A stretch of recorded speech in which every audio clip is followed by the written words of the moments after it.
السلام علیکم بچوں، آج ہم جماعت دوم کا سبق نمبر 4 نیکی کا اثر پڑھنے جا رہے ہیں۔ اس ویڈیو کو دوم جماعت کے بچوں کے ساتھ شیئر کرنا نہ بھولیں۔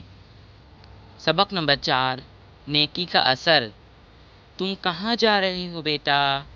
میں ایک سوداگر کے پاس جا رہا ہوں۔ اچھا، میں سمجھا، تم کسی کے پاس پڑھنے جا رہے ہو۔ شہر کے مشہور عالم کی یہ بات سن کر نوجوان نعمان سوچ میں پڑ گیا۔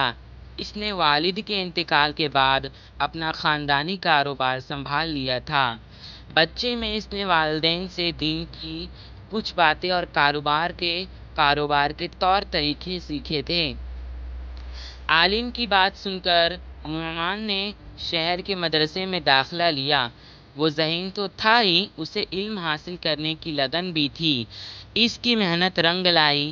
ایک وقت ایسا آیا کہ اسی مدرسے کے سب سے بڑے استاد کے انتقال کے بعد نعمان کو استاد مقرر کیا گیا۔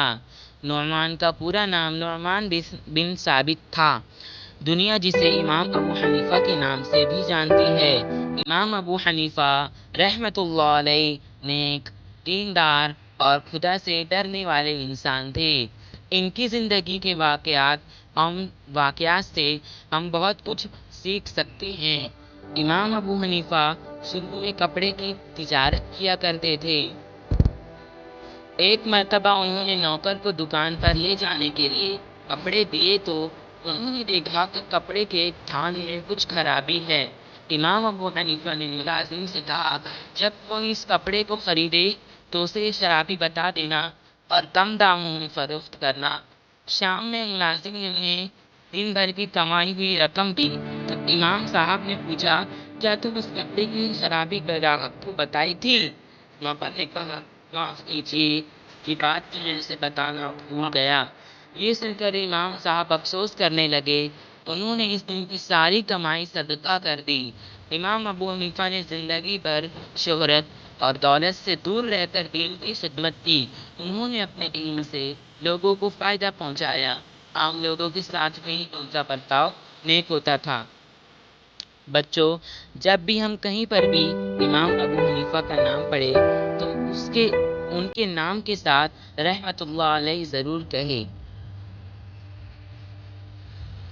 اب آگے کا ہے، امام ابو حنیفہ کے پڑوس میں ایک شخص رہتا تھا جسے گانا بجانے کا شوق تھا۔ رات میں دیر تک اس کے شور کی وجہ سے امام صاحب اچھی طرح سو نہیں پاتے تھے۔ پڑوسیوں نے اس شخص کو سمجھایا کہ اس طرح امام صاحب کو پریشان نہ کیا کرو، مگر اس شخص نے لوگوں کی ایک نہ سنی۔ ایک رات گانے بجانے کی آواز سنائی دی تو امام صاحب نے پڑوسیوں سے اس شخص کے بارے میں پوچھا۔ پتہ چلا کہ کسی آدمی سے اس کی لڑائی ہو گئی ہے، اس لیے اسے قید خانے میں ڈال دیا گیا ہے۔ امام صاحب نے قاضی سے گزارش کی کہ اس آدمی کو رہا کر دیا جائے۔ قاضی نے کہا، آپ ایک ایسے بے ادب شخص کی مدد کر رہے ہیں جو آپ کو تکلیف پہنچاتا ہے۔ امام صاحب نے کہا، وہ میرا پڑوسی ہے، مجھ پر اس کا حق ہے کہ مصیبت میں اس کی مدد کروں۔